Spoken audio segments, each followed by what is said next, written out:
Bonjour à chacun. Eh bien, bienvenue pour ces vœux 2023, parce que vous me connaissez depuis un certain temps sur les réseaux sociaux ou différents supports, ou tout simplement parce qu'on vous a recommandé de venir les écouter. Alors, vous êtes une personne sans doute entrepreneuriale, curieuse, désireuse de rencontrer d'autres personnes, aimant les relations humaines et désireuse d'élargir le champ du possible et vouloir prendre sans doute les bonnes décisions pour votre année 2023. Alors, que cette année soit évidemment pour vous pleine de joie et que vous puissiez atteindre vos objectifs.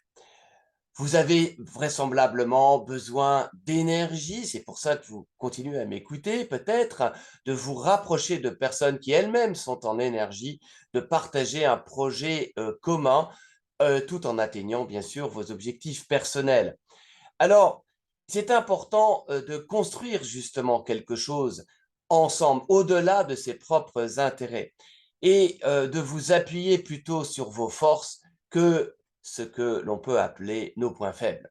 Alors, dans un timing, le quand est important. Quand est-ce que vous aurez l'occasion de rencontrer des personnes? Eh bien, en ce mois de janvier, vous avez une occasion formidable, c'est celle de rejoindre tous ceux et celles qui sont en énergie pour cette nouvelle année 2023 au Grand Palais à Lille, et puis évidemment à d'autres événements plus locaux, que vous soyez basé en Bretagne, à Paris, à Montpellier, et donc ça, vous aurez des occasions, que ce soit en février, mars, avril et mai, pour ceux d'ailleurs qui aiment l'Espagne, à Marbella, un événement européen. Alors, vous vous dites aussi que c'est important d'avoir justement une ligne directrice dans votre agenda. Alors l'agenda, là, je viens de vous donner quelques éléments pour vous-même, euh, pour découvrir d'autres personnes, mais ça commence aussi par votre propre agenda personnel, chaque jour, de définir précisément ce que vous voulez réaliser et faire, et vous projeter dans le champ du possible, dans une énergie positive d'action. Et vous savez que lorsque l'on décide quelque chose, on a plus de chances d'y arriver plutôt que de rester dans la zone d'incertitude, et qui amène évidemment de l'incertitude, amène des non-décisions, des blocages. Et donc, je vous invite à utiliser et à écrire bien dans votre agenda ce que vous voulez faire chaque jour. Alors, plus loin, vous venez vous dire: «Mais de quoi vous voulez-vous, que l'on parle cette année 2023?» Alors, à titre personnel, je m'intéresse davantage à ce qui touche au bien-être, de ce qui touche à rester jeune et en forme. Aujourd'hui, vous me voyez avec 55 ans. Il y a quelques années, j'étais dans un état un peu, différent, plus fatigué, et vous voyez que lorsque l'on met au centre quelque chose d'important, que l'on sait utiliser à bon escient la technologie ou des technologies existant au mieux de ce monde, eh bien, utilisé à bon escient, eh bien, on parvient à modifier beaucoup de choses. Alors, je vous invite donc à découvrir, à engager des conversations, que ce soit avec moi ou des personnes qui sont dans une démarche similaire.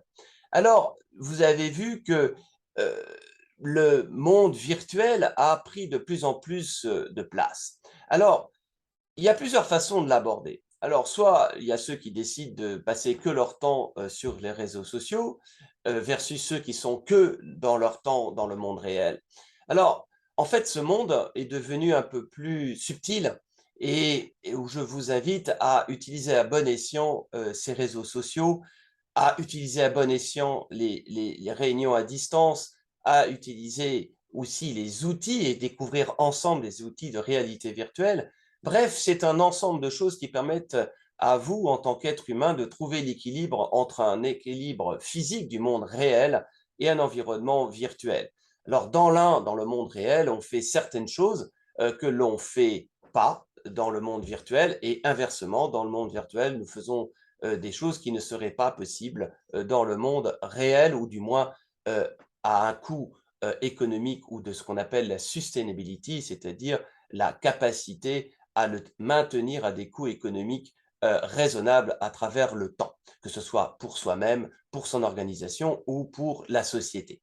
Donc, je vous invite donc à vous poser en dernier lieu le pourquoi vous allez vous lever chaque année, pardon, chaque jour, vous voyez, je vois plus loin à 10 ans, 15 ans, et effectivement chaque jour dans cette nouvelle année, en gardant l'humour, la bonne humeur. Et c'est important que vous sachiez si vous désirez participer à un projet personnel précis. Le plus précis il sera, plus vous aurez de chances d'y aboutir, que vous le réalisiez seul ou avec d'autres personnes. Donc c'est important de vous poser la question si vous pensez que éradiquer la malnutrition infantile a un sens, ou que vos actions aient une vision dans un cadre durable, avec des ressources plus durables que consommables à court terme. Que vous soyez ou pas un artisan de paix, le ou pas étant, j'espère, à réduire à sa partie la plus congrue. Vous savez que nous avons besoin dans cette année 2023 de beaucoup de vecteurs de paix, beaucoup de personnes désireuses les unes avec les autres, aller plus loin et finalement couper court à toutes les causes sous-jacentes qui mèneraient à des conflits. Donc, c'est par la paix que nous résoudrons les problèmes de ce monde, la guerre étant aujourd'hui signe je dirais, de l'inverse, c'est-à-dire peut-être d'une...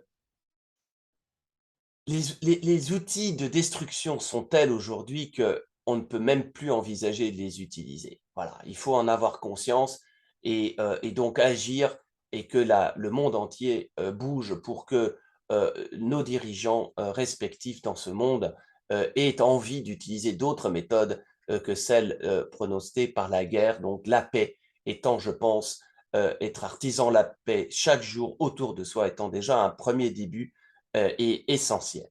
Alors, après ce moment, vous voyez que vous pouvez aussi vous poser la question de votre projet, qu'il soit spirituel ou philosophique, en tout cas, de vous tracer des lignes de conduite personnelles que vous allez partager avec d'autres personnes.